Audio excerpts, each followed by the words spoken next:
Hey guys, we are back with the final fourth installment of the character animation series. Before we get into the last segment, which is setting up a scene, there's a couple things you're going to want to do that will give you less of a headache down the road. The first thing is you'll want to save your character's After Effects project as an original After Effects project, because when you're making an animation, it's a whole lot easier to keep each shot its own individual After Effects project. There can be some conflicting script and parenting that goes on, and it's just going to be a big headache. So it's best if you take each shot as its own individual After Effects project. So the reason why you save your character as an After Effects project on its own is you can import that character into each shot and have it as a clean slate to work from. So after you've done that, go ahead and you're going to want to set up a folder structure for your animation project. So you'll create a folder, title it whatever project you're working on. Then inside of that, go ahead and create an AEP folder. And inside that, you will create another folder depending on how many scenes that you're working on. Create another folder called Scene 1, and then so on and so on. But inside of each scene, you're going to have a different shot, whether it's a long shot, whether it's a reverse angle. As long as it's in that same scene, you're going to want to keep those shots together. So go all the way back. So go back out to your project folder and create another folder called Assets. And this is where you're going to bring in all of your trees, your bushes, keep all that organized in this folder. Okay, so let's take a look. I've created a 2.5D scene where I've used 2D assets like the tree here, the bushes, and everything in here is 2D. And then let's go ahead and switch back to our custom angle and kind of rotate here so you can see. So what we have here with the tree is I brought a just a regular JPEG image into Photoshop and took the just keyed out the white that was around it, and then I found a couple other images. One was a bush that almost looked like it was a branch off of the tree. And you can kind of see here, I positioned them so that they were from the front into the back to give the tree some dimension. And so that kind of helps sell that effect of the tree having a little bit more depth to it. Also with the foreground here, I brought that same bush, just brought it up to the front here. So let's go ahead and take a look at the camera again. So this same bush here, I just placed one and then dropped another one in the Z depth behind it. So all this is in relative short Z depth here with the grass, and I just lowered the grass down. Let's go ahead and go back to our custom view. You can see here with the grass, I just altered the Z depth with multiple layers there. Okay, so let's find something else that we can add in so that I can kind of further demonstrate, putting assets into this scene here. So let's look for something that we can place here, maybe like a shack or something. Let's go ahead and open up Google here, trusty friend Google, and we're gonna look through. Oh, I'm already on images. Let's go ahead and look up shack and see what we can find. Let's go to our search tools and go to size, and let's get something of decent resolution, so 4 megapixels and above, and let's see what we can find here. Kind of like this one, but we also want to think about matching the sun angle and stuff. So let's see if we can find something that we can kind of manipulate. Okay, so I think I might be able to use this.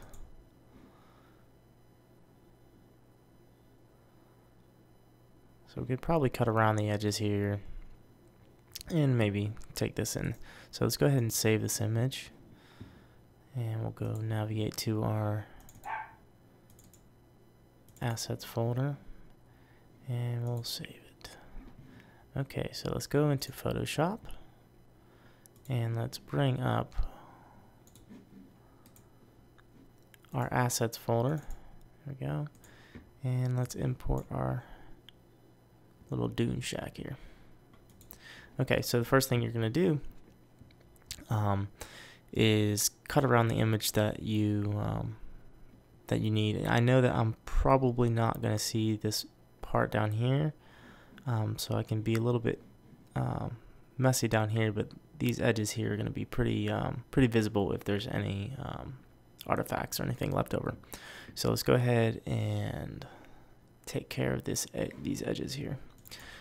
It's locked, so let's go ahead and double click and unlock that there.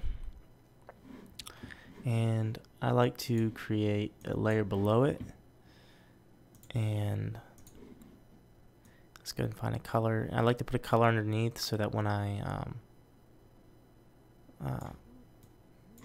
delete or when I erase the layer, I can see below, and it kind of gives me an idea of what is left over on the edges. So let's go ahead and select that layer, and we can go ahead and crop down just the area that we need.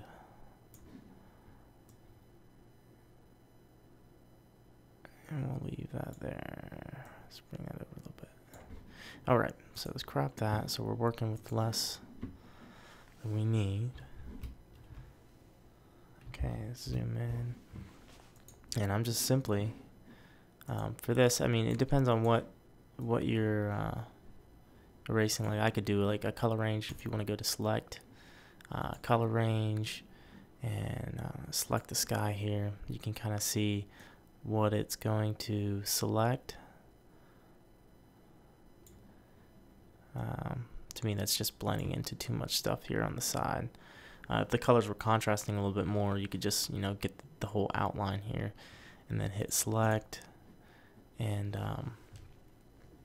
you know, just hit delete and it gets rid of it. But see, I'm losing some of that color there.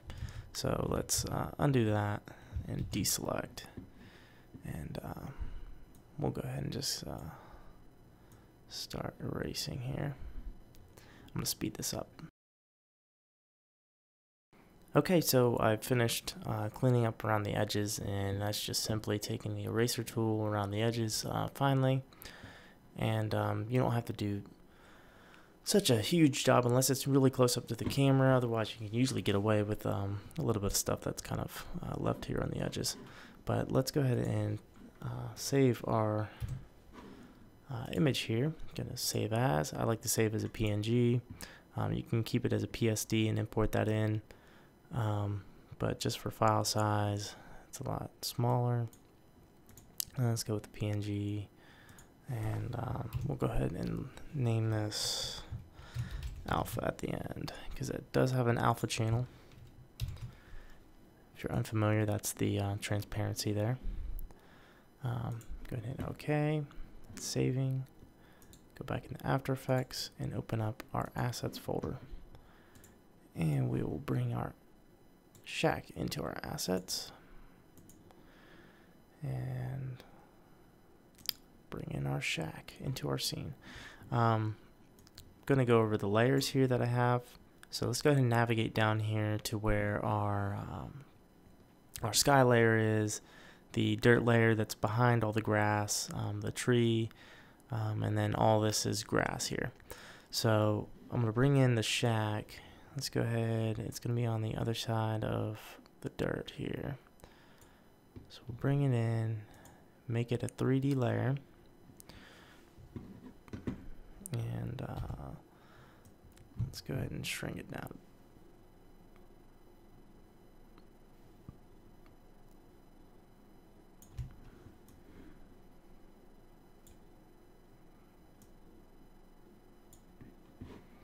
Okay, hit position, or hit P for position, and I'm gonna see the Z depth here.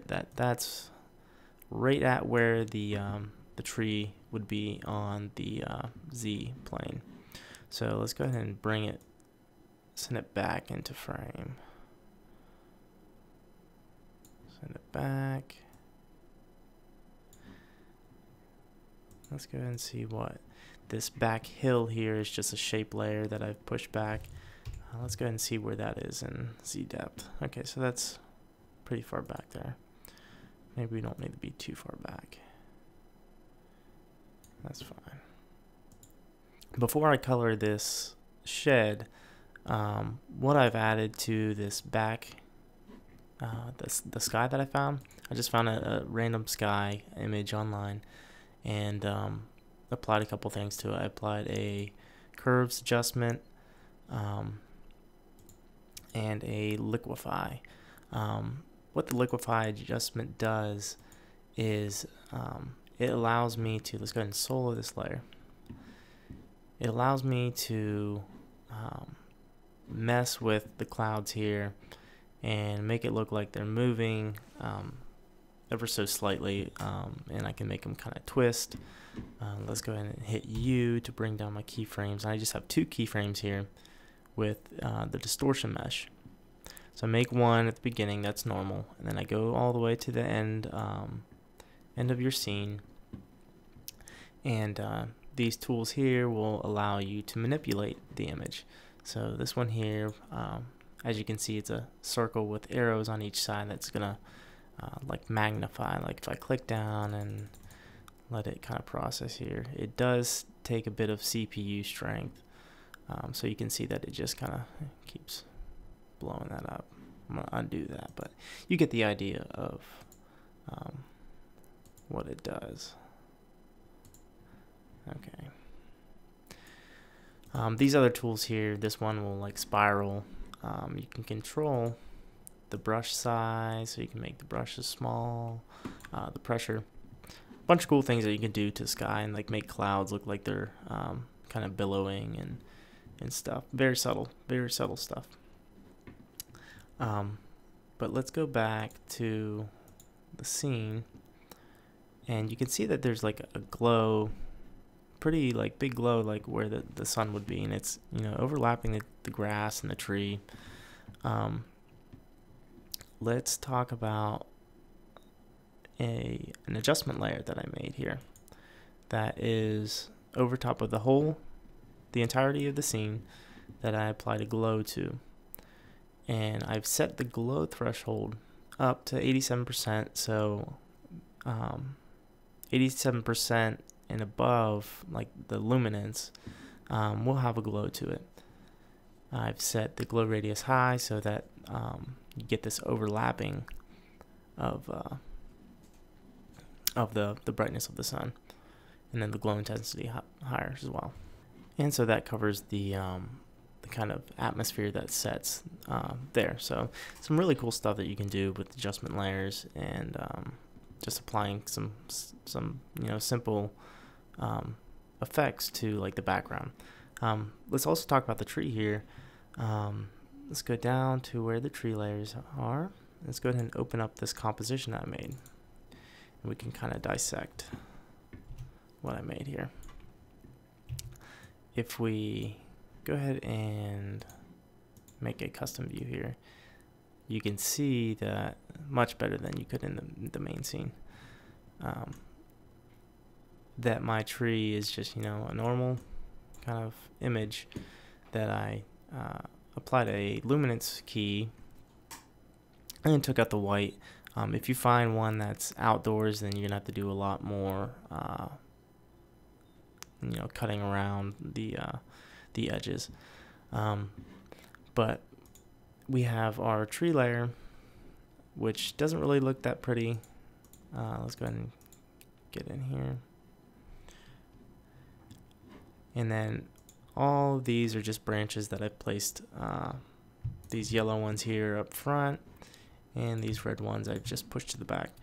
And I've applied onto the tree a mesh warp, which allows me to keyframe these grids, and what you can see here is it just kind of warping around, so it looks like the tree has some subtle movement. And then with the branches, if I hit U on them, I've applied a wiggle to the orientation. I've moved the anchor point down to the base so that they'll rotate on that, you know, where the branch would be. So I've applied a really slow wiggle, this here, and it just kind of, gives it a little bit of, subtle movement, and it helps sell that effect. But let's go back out to the master shot, and obviously that doesn't look like what was in the tree comp. That's because I duplicated it, made one above it, and applied a curves adjustment and a toner adjustment and darkened it, so it kind of mimics the shadow. And then I applied another one which was the opposite, which I just used a duplicate of this shadow pre-comp, but then I took the mask and subtracted it so that I would get on this side. I brightened it up and kept that same CC toner, which gives it a nice little golden highlight there on the edge. Alright, so now let's talk about the shack here, and we'll do some color correction and kind of make it look like it fits into the scene. So let's go to our effects and presets, and we can even drag this down so we can see it a little bit better. Scroll down. Right now I'm going to solo it so I can just see it, and I want to apply a toner, just because I'm a big fan of the toner. Little effect here, and I'll go ahead and make it a darker brown. Go ahead and change, so that's it normally, and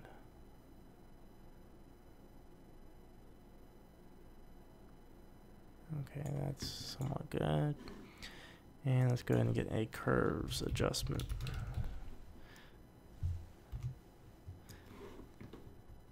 Apply the curves. Now, if I unsolo this, you can see that both of these sides would not be facing the sun, so they should technically be in shadow. So let's go ahead and darken it a little bit. Even the highlights, bring them down. Let's go ahead and just straight bring down the highlights. And there's going to be some light reflecting onto them, so we're not going to make it too dark. That's not too bad. And let's go ahead and add a light sweep.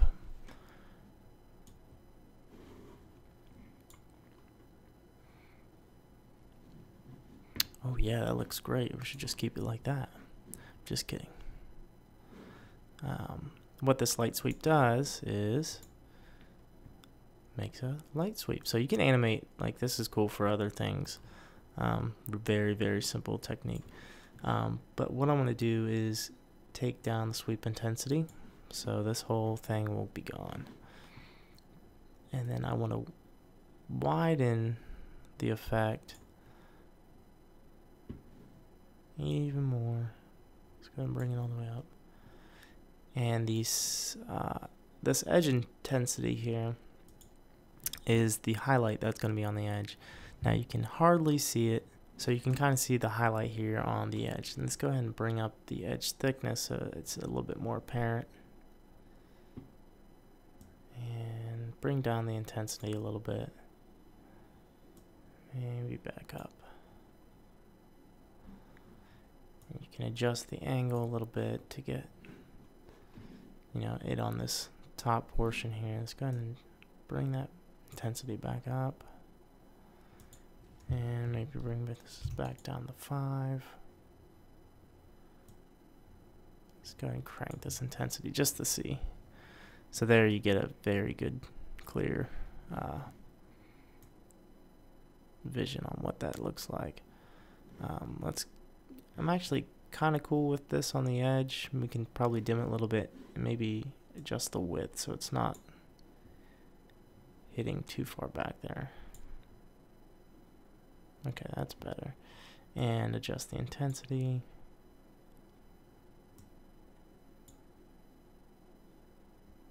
Keep going. Okay, that's fine. So it's a little bit of subtle intensity that gives that, you know, a little bit of highlight.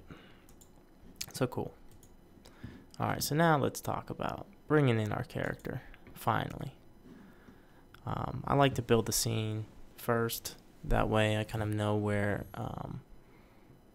I can kind of make the playground, I guess, for the character to move in.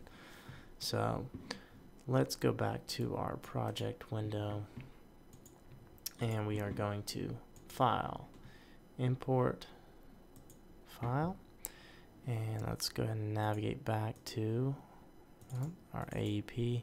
This is where I saved my character's original, so I actually might just change.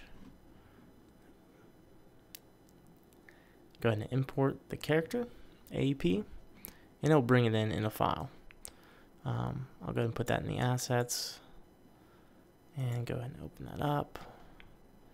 And let's just bring in our walk cycle that we made. Now I'm going to place this behind the grass, but also the tree.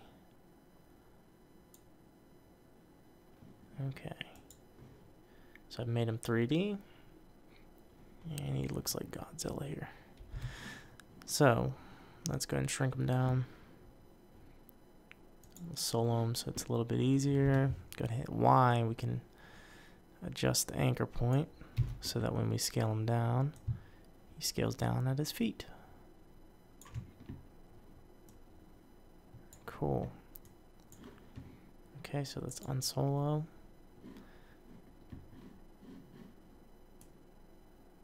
Go ahead and bring him down.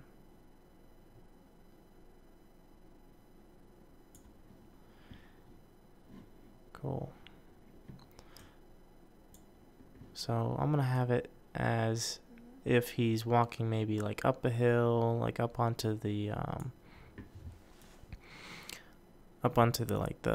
hilltop here, and then maybe stops or just keeps going. I'll just have him keep going, and so that we can kind of simulate the silhouette that's gonna happen.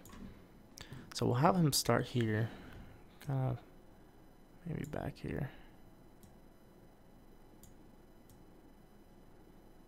Maybe not too far behind the tree there. So we haven't colored him yet to, to the sun, so don't worry about that just yet. Let's go ahead and hit P, position, and let's go to the end of scene. Maybe this whole scene is just him just walking up the top of this hill, looking all silhouette-y. Cool. And let's go ahead and arc this. His path is going to be arced, as if he's coming up the hill here. Before we render this out to see how it is, let's go back into our character's walk cycle. And there's a couple things that we're going to have to do before we actually bring that in and render it out. First thing is we need to duplicate our keyframes here so that his walk cycle continues. Since I'm only going to have him walk continuously and he's not going to stop, there's something that I can do that's pretty easy. It's pretty easy to actually do. If you go to the position of each keyframe or rotation or whatever you have set here, and since I already have an expression enabled, if you don't, you'll have to alt click on the stopwatch. Go to this the language menu here and go to property and loop out.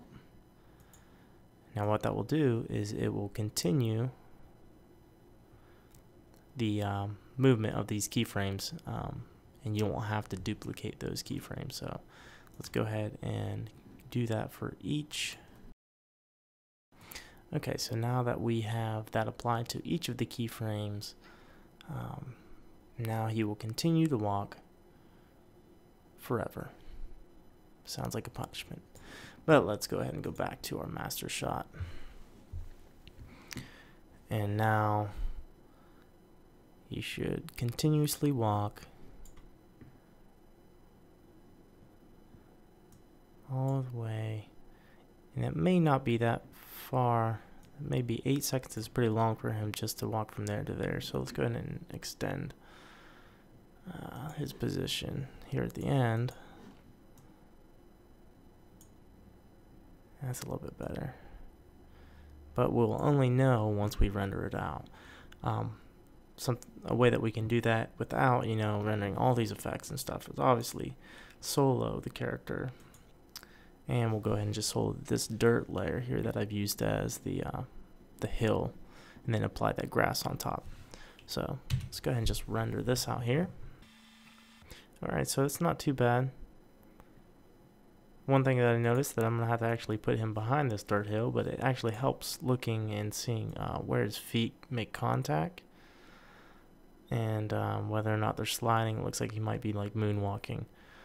We may actually just have to extend him a little bit more.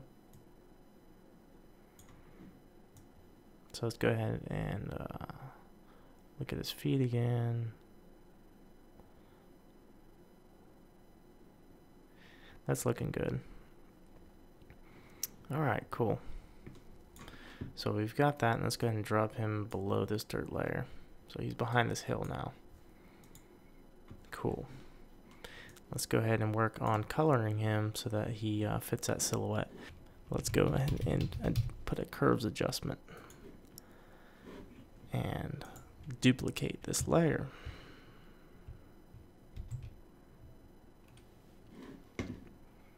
And bring this curve adjustment to the top layer that we just made.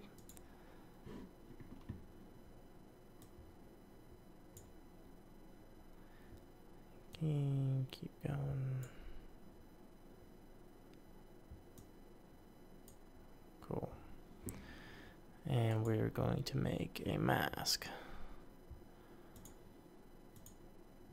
Now this is going to be a little bit crude, but this is only to give me like a gradient. So let's take a look. Go ahead and make sure our layer is selected, hit M 2 times, and that'll bring up the mask details. Let's go ahead and feather the mask. And let's solo these layers so that we can see kind of what's going on here. Let's go ahead and feather this even more. You can adjust the expansion. I'm mainly just concerned about his upper body here. Alright, cool, but he's looking better. I may even make it a little bit darker on that shadow. That's better. Cool. Cool. So we've got this going on. We can now talk about the extras that I've got happening, like the leaves here. If you have particular, the trap code plugin, it's merely just particles that are emitting from this tree. We've got this camera movement, so this is something that you're going to add later on. Once you have your scene set up and you have your character movement, it's good to find out what kind of like camera movement that you want. You want a dolly, or do you want a tracking? So all that becomes fun. So if I go here and hit P, you can just see that I just have the Z, so I just got it dollying in, which is cool when you have stuff on like the left and right and in the foreground. It's really fun to experiment with, you know, the look of depth, and it really helps too with the branches that I made here. Kind of sell that this tree is more than just 2D. So that's cool, and I actually really like the shack that we put in. It kind of adds to the aesthetic of whatever's going on here in this nice little sunset. But I cannot forget the volumetric lighting that I added in. I've just actually took that master comp and brought it into another comp, Oh, look at that. Look at that. Look at it. Wow. That does look pretty cool. What I did was I duplicated the master comp, applied a Luma key so that I keyed out everything that was dark below 125 on this threshold, feathered it so that it wasn't, you know, so drastic, and then I applied a CC burst to where the sun would be, around where the sun would be, and that's just, you know, giving off these rays of light, and it really turned out cool. Alright guys, I really hope that you enjoyed this tutorial series. It was really cool for me to actually experiment with it. I really hope you got something out of it. And of course, I'm making this project available. The link is in the description, so go check it out, download it, mess around with it. But also don't forget to leave your comments below. I love hearing from you guys, and if you have any requests for a tutorial next, go ahead and leave it there, and I'll chalk it up on the list. Don't forget, you can always tweet me on Twitter and follow me on Instagram, like my Facebook page, and don't forget to subscribe here for more After Effects material. Thanks for watching, and I'll see you on the next tutorial.